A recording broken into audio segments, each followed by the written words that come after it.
going back to DARG, can you tell us a bit about how DARG started and how it developed over the years? Yeah.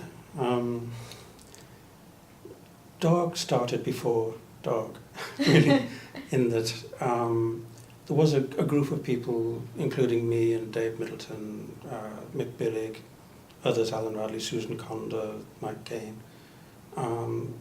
who were meeting and talking about things, and we eventually produced the book Ideological Dilemmas. So there was a group with an interest in language and rhetoric and so on in existence before the name DARG was invented. What happened, I think, the main thing that happened that shifted DARG a little bit, I have to say, in my direction really, towards my main interest, was Jonathan arriving. And he had this thing called discourse analysis, and I was enjoying starting to work with Jonathan, and Dave Middleton also was doing stuff on the analysis of discourse. And so we had a change of name. It became the Discourse and Rhetoric Group. We kept rhetoric, but discourse replaced ideology, to Mick's chagrin, I think. But, and so the origin of a group named DARG was then. But from the beginning, the reason I started a year back was, or 2 years back, was that it was initially a group of staff meeting together, talking about things for no good reason, except that we liked the idea and enjoyed sharing ideas and arguing. We didn't all think the same thing, but we found each other worth talking to because there was enough shared and enough different to make it worth it. So that was the first phase, I think. The next phase, I would think, was after Jonathan arrived, and then other people started arriving. More postgraduates started joining the group. We had a couple of mixed postgraduates there early, Ros Gill and Nigel Edley. And then other postgraduates, supervised by the rest of us, started arriving. Jonathan came, and others. And people who came later tended to have a strong interest in conversation analysis, such as Charles Antaki. I'm not sure I got everybody in the right order, but I think Charles maybe arrived next. Celia Kitzinger came with a strong interest in social construction of sexuality and so on. And of course Celia became very strongly interested in an expert in conversation analysis, although that I think was largely after she left. But she was a member of the DARG group. So phase two, I suppose, is discourse analysis. And we started looking more at transcripts and recordings and adopting a kind of conversation analytical interest and take on what we were doing. Another shift that happened soon after that was it started shifting away from staff interests towards postgraduates. This happened fairly early, really, but DARG became a kind of forum for postgraduate research to be brought to the table, listened to, looked at, and examined by other postgrads and staff. And there were now like 6 or 7 lecturers sitting around looking at things. It started becoming data sessions, really. And also oriented to postgraduate research. And that's because postgraduates were the ones who kind of needed it most, or had new data and needed help or something. So DARG started becoming something I didn't want it to be, or it wasn't at the beginning, which was a kind of quasi form of teaching or supervision. And that was okay to a point, but it was starting to alter its purpose. When DARG was founded, it was not teaching. It was never timetabled. If you look at, say, staff's timetabled hours for doing supervision, DARG isn't on it. Although in fact an awful lot of intensive group supervision is done in DARG, and also a lot of sharing of supervision in a sense. So although students would have their own supervisors, they would also talk individually to other members of DARG, and every week we'd be analysing, presenting things in DARG, and inevitably DARG sessions became a forum in which ideas and analysis were being demonstrated or learned or explored. And so it became a forum for that. But I was always against, I hope it's still the case, that DARG was anything official. You know, it had a timetable slot, 1 o'clock on a Wednesday, because that's when people were around, you know, and we could do it. But that was it. It wasn't even on your timetable, you know, that we knew what time we met. And it had no official status. It was begun just out of interest. The glory of it is that it's just out of interest. It was never set up to become a centre of something with headed notepaper and grant applications and administrative staff, and we never had forms to fill in to account for what we were doing in DARG or what our plans for DARG or anything. Nothing. You know, so the whole idea was it was informal, nobody else's business, open to whoever was interested, and that was lovely, because that kind of lack of formality was crucial, I think, to the sense of research freedom that it had, and the sense of community that it had, which I enjoyed a lot. Yeah. There are other phases, I suppose, too. I suppose another phase is that a lot of the founding members have left. In fact, all of them, probably. So, you know, DARG has transformed through new people arriving, older people leaving, and all the usual ways, you know. But what I would hope is that DARG continues its informal, open spirit of inquiry and the sharing of ideas, and doesn't become something accountable as either research or teaching. It's free, you know, to do what it does. I think we'll lose something if it loses that. Although what it does mean on the downside is that staff supervising DARG-type research projects spend hours of their lives doing that work and having to fill their timetables with other stuff because it didn't count. You know? But that's a small price to pay. An important moment in DARG's history probably was when the DARG Pen, the famous DARG Pen, was instituted. Yeah. Do you remember how that came about? I have a memory I can offer for how that came about, put it that way. This is crazy, talking about the DARG Pen. Anyway, for the record, the DARG Pen is a way of selecting speakers. You have this pen on a little swivel. Do everyone know this? You know, spin it around, it points to somebody, and it's their turn to talk. Or it was used to nominate the first speaker, and then we'd go around the group, everybody would have a turn in succession. Why on earth would you do that? Well, I have to confess that it's partly my fault. And that is that there was a perception that shocked me actually at the time, that DARG sessions were being kind of dominated by a few people who had a lot to say. Mainly it was Jonathan and me. He'll say it was me, but it was him.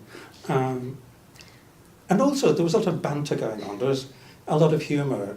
I mean, for us, DARG was a very enjoyable thing. The things we were doing were very enjoyable, and it was full of kind of wit and humour and so on. And some of this wit and humour was at the expense of, or in celebration of things in the literature or in our work. And the thing I hadn't realised was happening was, first of all, that we were kind of hogging the floor in a way, because we just had too much to say. But some people weren't saying much at all or anything and felt inhibited, and also felt a bit excluded by the fact that we were laughing and joking about stuff they didn't know what it was. And it was as if we were doing some exclusive type of membership of a group of people who knew things, which is a horrible experience to have to be on the outside of. And I remember being a bit shocked to think I was actually doing that. I didn't mean to be doing that, but that was it. So amongst those things, the notion of a DARG Pen was to say, let's stop the same people doing all the talking. Let's find a way of encouraging people to have a turn, especially new postgraduates who were, you know, surrounded by people whose work they'd read, or that they were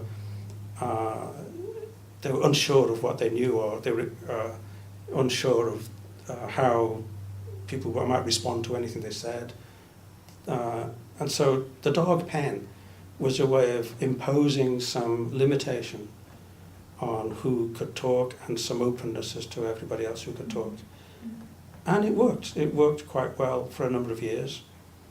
But eventually a number of us got a bit fed up with it, because although it had that beneficial effect of ensuring people had turns to talk, it also had the effect of regimenting the order of turns, of turn-taking, of responsiveness, of developing points and so on, so that somebody would talk and were restricted to making kind of one point. Then the next person would talk and talk about something else, and the next person would talk.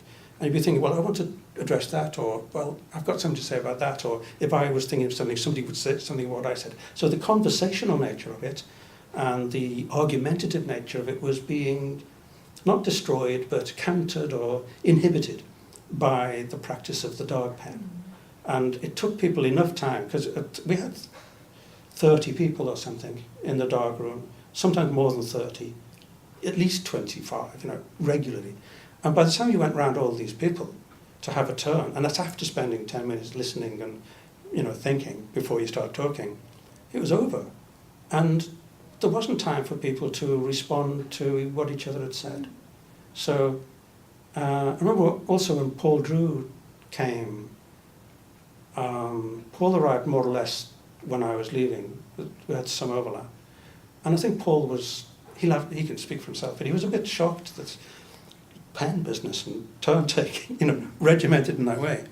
Because what he favoured was what all practised hands favour. Everyone who feels confident in themselves and is used to it and been doing it for years just wants to say what they want when they say it and have it open. So the pen was a kind of solution to the fact that DARG was no longer just a bunch of staff of equal status saying what they liked when they liked. It had become something with members who had been doing this stuff for either a long time or no time at all, or were new to the group, and so on. And it was a mechanism to try to get some inclusiveness and some contributions from other people, and basically to shut Potter and Edwards up from talking too much and having too many jokes, which we sulked about, but still. You already mentioned PhD students and supervision. Is there anything in particular you think would be advisable PhD students who do discursive psychology and conversation analysis would need to know, would need to do differently? It depends what they've done before. People come to DARG from a background. Sometimes they've done a degree in psychology or social science. And DARG might not be what was happening in the departments they came from. But if they've not themselves been research students some other place, they won't have, entrenched ways of doing things. So they can come to DARG and take whatever it is.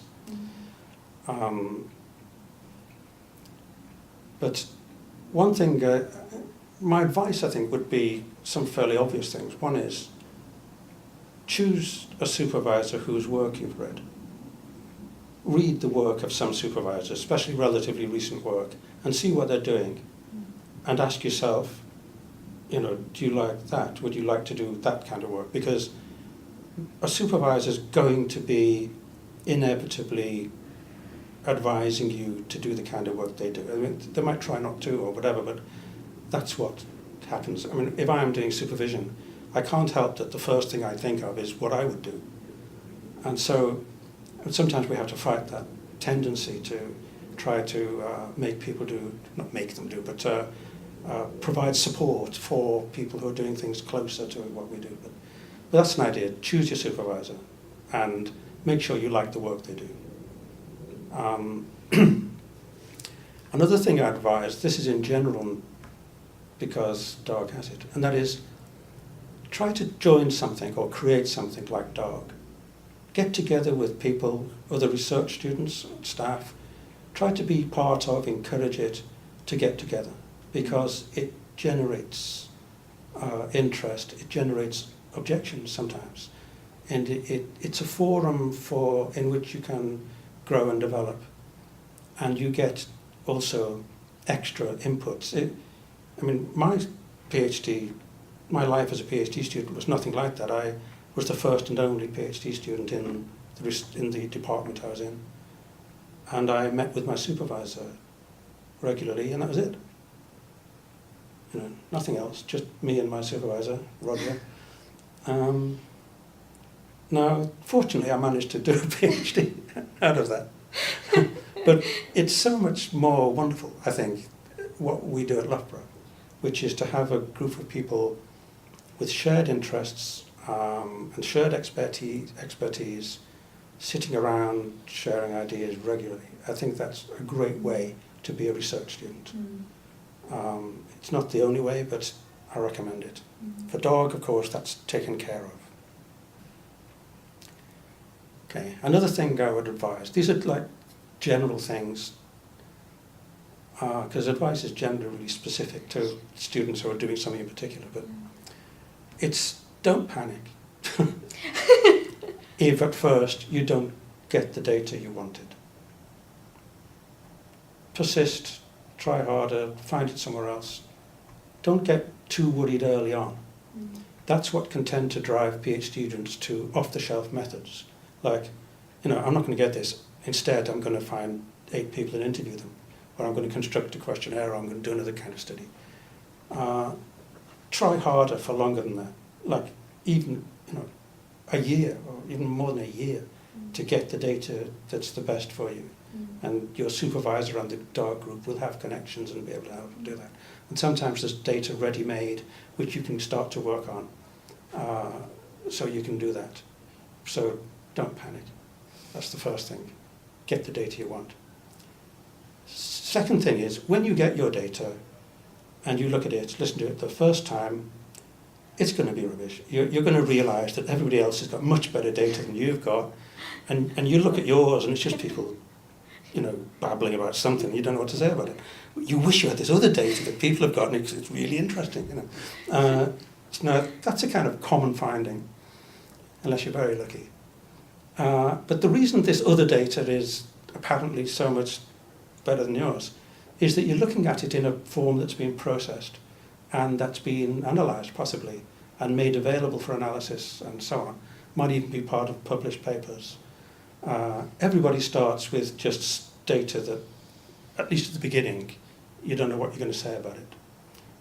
Treat that as something terribly exciting rather than something that's a great difficulty, and stick with it. This is my opportunity to quote Harvey Sachs again. One of my favourite quotes of Harvey Sachs was, "You have to learn to be interested in what you've got." Right. Now this addresses PhD students in a couple of ways. One is, you can find interesting things in any data. You have to look at it in its own terms and find what it is. And the second one is that postgrads often come to doing research of this kind, any kind, including this so-called inductive and open-ended research, including this. PhD students will come with a ready-made idea of why they're coming, what their topic is, what they want to find out of it, and even how they want to change the world, as a basis of it. They come with that ready-made, and they want their data to be a platform to help them do it. That's fine, that's what gets you into it. And you may in some way end up with that, but the chances are you may not. Whatever the data you get is, don't be disappointed with it. Learn to be interested in what you've got. Learn to find that whatever data you've got, those people are doing whatever they're doing. What is it they're doing? What problems are they solving by doing it that way? What can you find that you can then look for other examples of? Follow where it takes you. You can still have your interest in your readings, and you might collect data with a view to the things people are talking about or what you want to do with it. But you have to be open enough to look at what you've got and not wish it was something different, and not start coding and counting it in terms that you've already thought of in advance. That's some example. Yeah. Just one last thing. Yeah. Another Sachs principle is he says somewhere, like he's challenged sometimes, he was challenged in the 60s, you know, that he's analysing stuff that these totally boring people are saying to each other on the phone or something. It's of no interest to anybody, and these people have no interest, you know, whereas what sociology, his discipline, should be interested in is important things. People talking about important topics, or important people talking about whatever they talk about. Especially if you've got important people talking about important topics, like, you know, you're going to analyse the president's discourse of whatever, you know. And what Sachs says as a counter to that was that what's important about a set of data is what you can say about it. That's really quite profound. In other words, it's the analysis that makes it important, not the importance of the topic they're talking about or the importance of them as persons. Your analysis can find something and turn it into something interesting. And that's what he shows again and again in the lectures. That's what's inspirational. You have people saying the most trivial kind of things. Sometimes they're saying the kind of things that if you were doing, if a typist was transcribing it for a research project, they'd probably leave it out, you know, because it's just, you know, unimportant, and they'd get to the meaty stuff where they're telling you what their attitudes to immigration are, or whatever it would be, you know. So that's it. It's a combination of that. Learn to be interested in what you've got, and let the analysis show you what's important. All right. Thank you very much for a wonderful interview. Thank you for asking me.